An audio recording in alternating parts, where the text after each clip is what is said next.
LC kinds हो गई थी।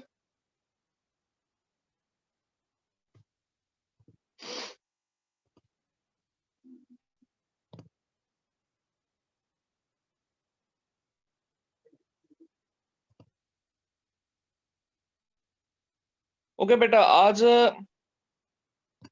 एक नया टॉपिक स्टार्ट करेंगे, सो कहते हैं प्रूडेंशियल रेगुलेशंस। मैं भी लिख के दिखा रहा हूं आपको।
थोड़ा सा सिस्टम चेंज किया है, आप बताइए अब आवाज में कोई गड़बड़ तो नहीं हो रही है?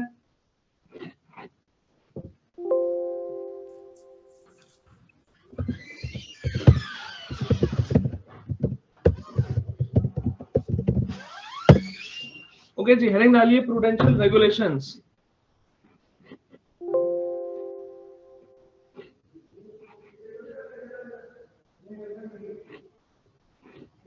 देखिए, स्टेट बैंक की तरफ से आप जानते हैं कि सेंट्रल बैंक जो है वो हमारा स्टेट बैंक जो हमारा सेंट्रल बैंक है, और सेंट्रल बैंक की तरफ से हर कमर्शियल बैंक के लिए गाइडलाइंस आती हैं, because every commercial bank is the regulator, every central bank is the regulator of all the commercial bank in an economy, in a country.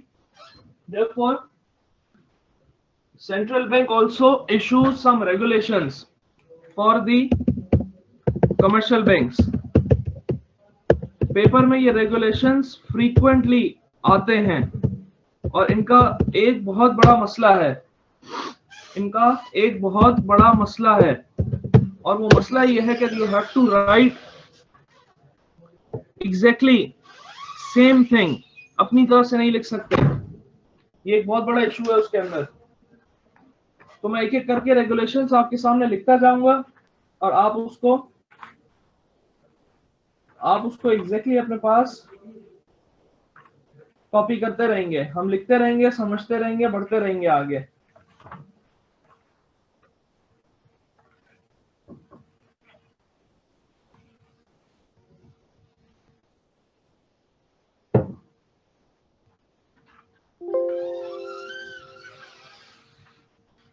बस वो शायद भर देगा, लेकिन वो काफी खाली पानी देके चला गया। सादा भरिएगा भैया। भाई सुबह आके सारे गिलास धोए मैंने लिक्विड, वो इतना गंदा गिलास हो रहा था। वो पता ही है, मुकदमी है। मक्का यही पड़ा हुआ है आपका, मुझे नहीं पता, मैं समझे धोकर रख गया हूँ, तो भाई यही पड़ा हुआ। हाँ, आपने ऐसा समझा ही क्यों? तो गलती हो गई सर, क्या बोलूं। आपको मना करते हैं, आप फिर भी समझते हैं। हाँ बेटा, एक स्क्रीन इस वक्त आपके सामने आ रही है वर्ड की।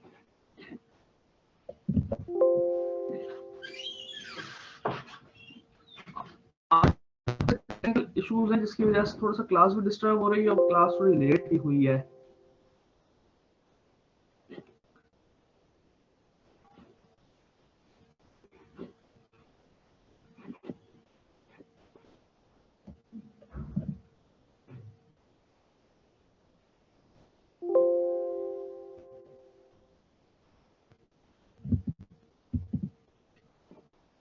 ओके बेटा, हेडिंग डालिए प्रूडेंशियल रेगुलेशंस, और इसमें हेडिंग डालेंगे इंट्रोडक्शन की।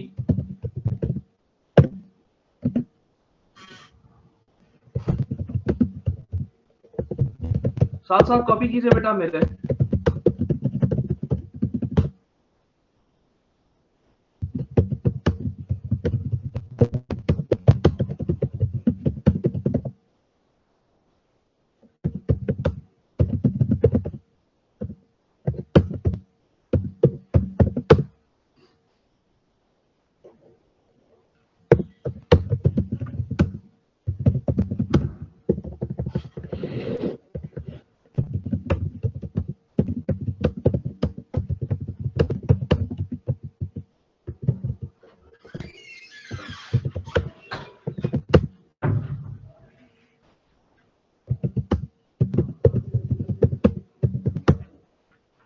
ये जावेद भाई नीचे जाना, तुम मुझे बता दीजिएगा।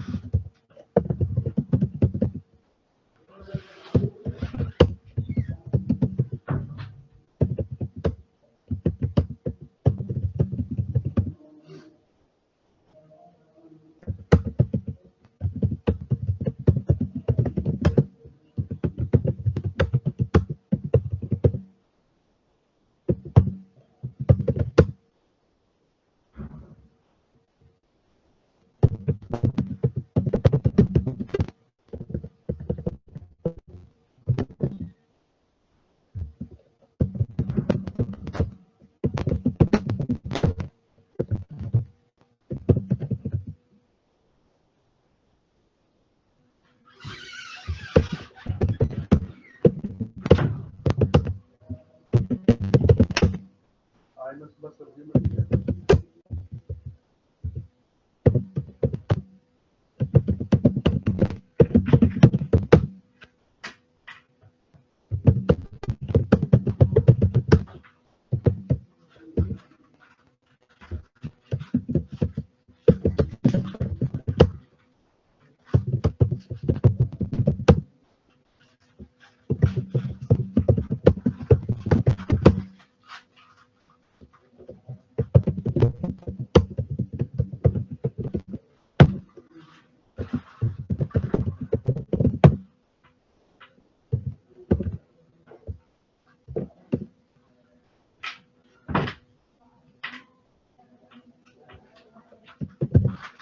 ओके बेटा, इसमें स्क्रीन पे एक इंट्रोडक्शन लिखा हुआ है। यही इंट्रोडक्शन हमने सेंट्रल बैंक में भी डिस्कस किया था।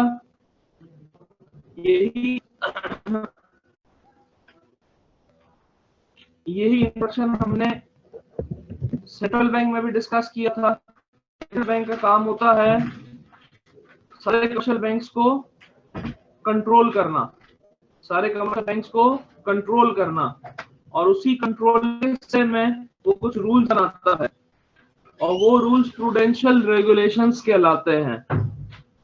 वो रूल्स प्रूडेंशियल रेगुलेशंस कहलाते हैं। बात समझ आ रही है बेटा?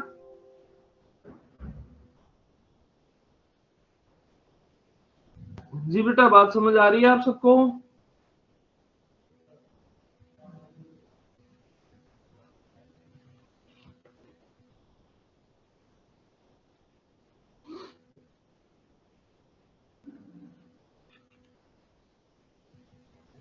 फॉन्ट इंक्रीज कर दें?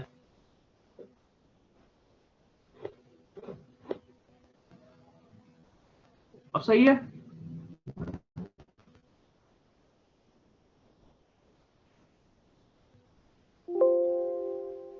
ओके भाई, पहला है rule number 1, that is called R1। देखिए इसमें 3 कैटेगरीज है बेसिकली।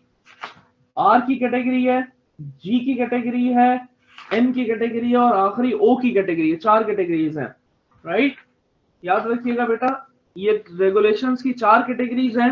एक R की कैटेगरी, अंदर हम R1, R2, R3 और इस तरह से। दूसरी कैटेगरी G की कैटेगरी है, कहते हैं। फिर एंटी मनी लॉन्ड्रिंग की कैटेगरी है, और फिर O कैटेगरी है। सर थोड़ा सा टाइम दें, कॉपी कर रहे हैं। अच्छा ठीक है, ठीक है, चलें कॉपी करें, कॉपी करें।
वालेकुम सलाम बेटा।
ओके बेटा, ये R5 तक मैंने लिखे हैं, जल्दी से इसको कॉपी करें फिर आगे बढ़ेंगे।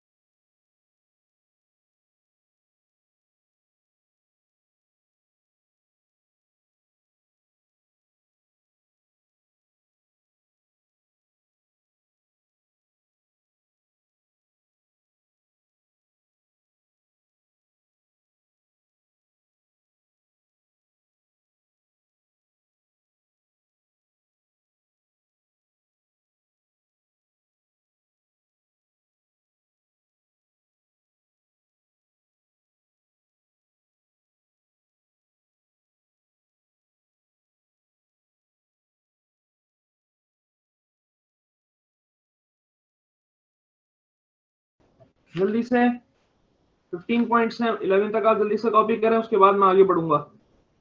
शाबाश। हर रेगुलेशन में आप देख रहे हैं कि सेंट्रल बैंक की तरफ से सेंट्रल बैंक की तरफ से कोई ना कोई गाइडलाइन आ रही है। सेंट्रल बैंक की तरफ से एसेट से रिलेटेड, इक्विटीज से रिलेटेड, अकाउंट ओपनिंग से रिलेटेड, शेयर से रिलेटेड, यहाँ सब। ये सिर्फ याद रखिएगा बेटा, ये जो रेगुलेशन आप लिख रहे हैं ये कंप्लीट रेगुलेशंस नहीं है, ये सिर्फ हेडिंग्स हैं। ये लिखा है ना, defines the limit on bank exposure. अब इसकी लिमिट कितनी है ये स्टेट बैंक डिसाइड करेगा, ये हमारा मैटर नहीं है। हमने सिर्फ उसका मेन पॉइंट लिखना है। ये सिर्फ हेडिंग्स है, इनकी डिटेल पे जाएंगे तो कम से कम ये आपका आराम से कोई 30-40 पेज का आंसर बन जाएगा। तो इसीलिए जो रेगुलेशंस आती हैं वो सिर्फ और सिर्फ जनरल रेगुलेशंस लिखनी होती हैं, इसमें फैक्ट्स एंड फिगर्स, स्टैटिस्टिक्स नहीं लिखने होते।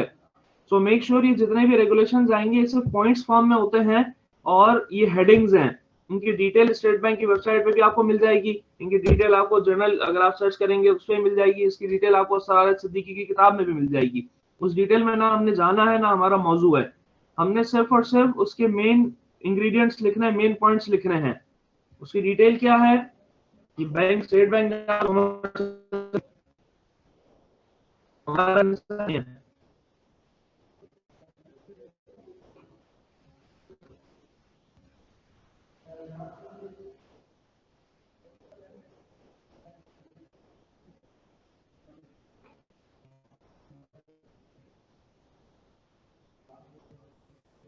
वॉइस ब्रेक हो रही है। चले मैं रिपीट कर देता हूँ जब तक आप कॉपी करें। मैं आपसे कह रहा हूँ बेटा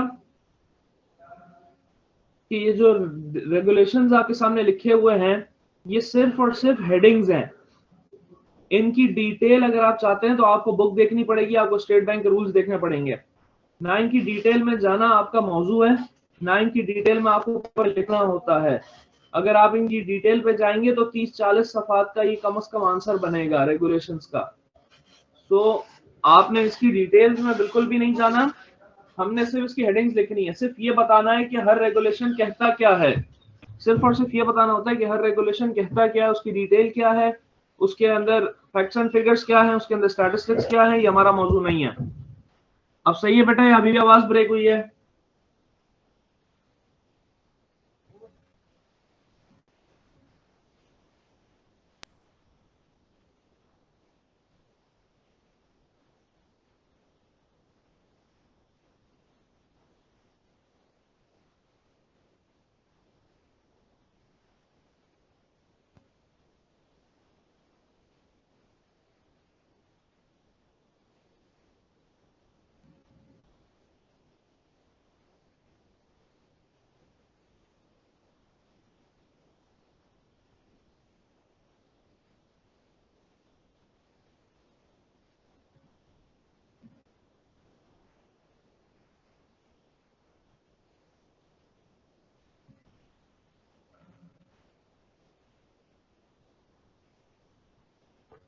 यहां तक पहुंचो बेटा जल्दी से, शाबाश।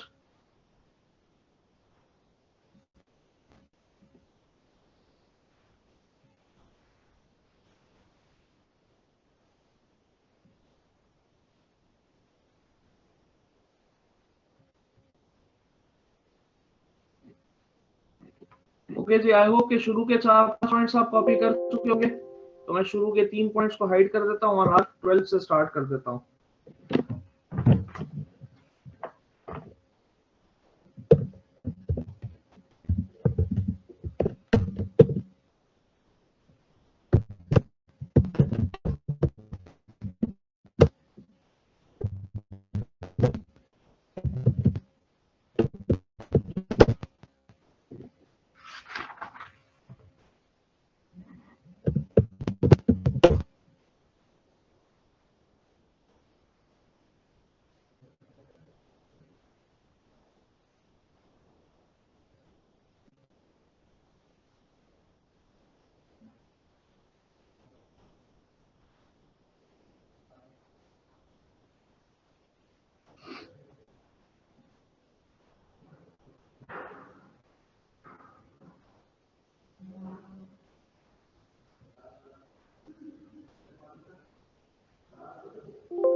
तो बेटा यहाँ तक आपने कॉपी कर लिया होगा, जो कॉपी कर रहे हैं वो कर लें, बाकी सुने डिटेल से रिलेटेड जो मैंने भी आपको बताया था।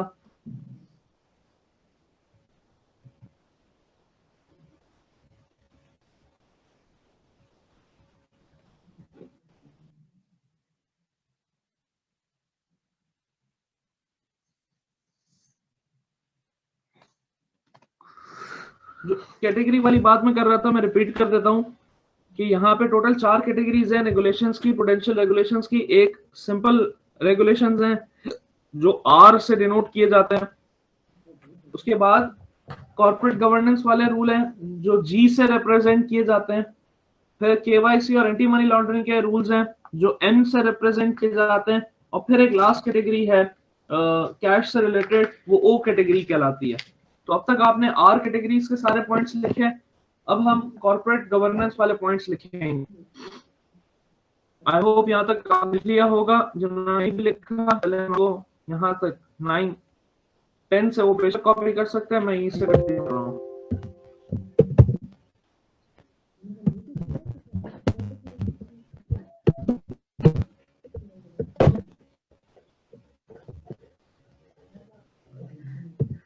इनको जल्दी से, कॉर्पोरेट गवर्नेंस के वो पॉइंट्स हैं बेटा जो बेसिकली कंपनी की यानी बैंक की मैनेजमेंट से रिलेटेड है, बैंक के ऑपरेशन से रिलेटेड है, बैंक के एम्प्लॉय से रिलेटेड है, यानी बैंक की इंटरनल अफेयर से रिलेटेड है। हो सकता है आपने किसी जमाने में आर्टिकल्स ऑफ एसोसिएशन का पॉइंट पढ़ा होगा जॉइंट स्टॉक कंपनी का। तो उस वक्त हम कहते हैं articles of association basically deals with the internal affairs of the company. Likewise जो कॉर्पोरेट गवर्नेंस है वो भी इंटरनल अफेयर्स को ही डील करती है।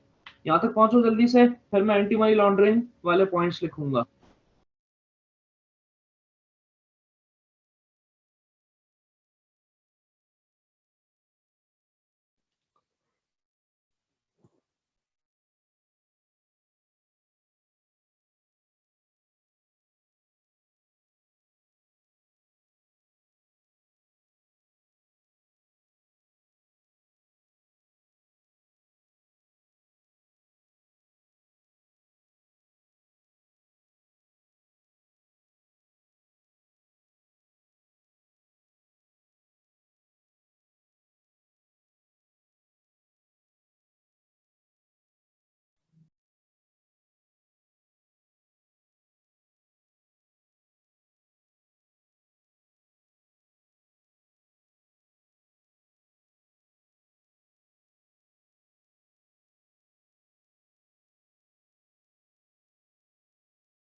ओके बेटा ओके बेटा, यहाँ पे केवाईसी और एंटी मनी लॉन्ड्रिंग वाला पॉइंट भी कंप्लीट हो गया, यहाँ तक पहुंचे।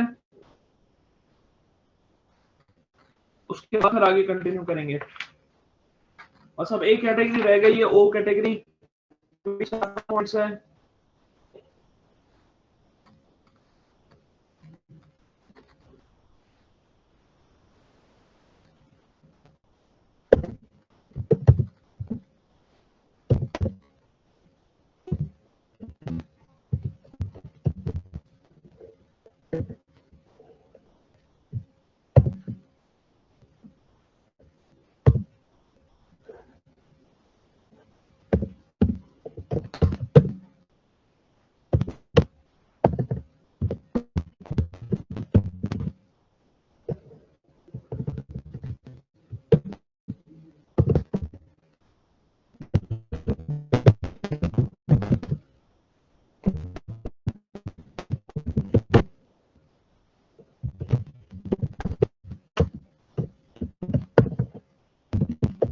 ओके बेटा, यहाँ पे आके ये सारे रेगुलेशंस खत्म हो जाते हैं।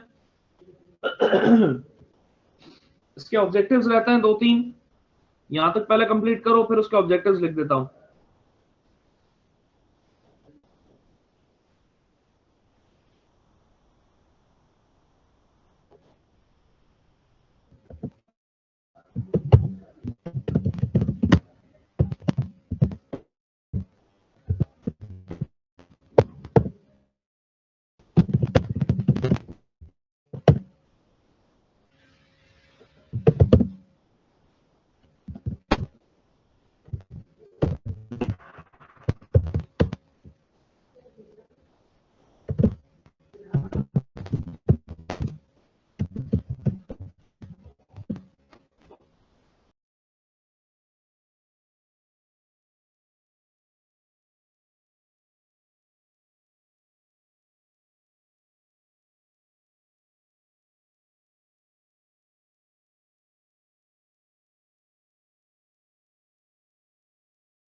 ओके बेटा, यहाँ पे आके ये सारे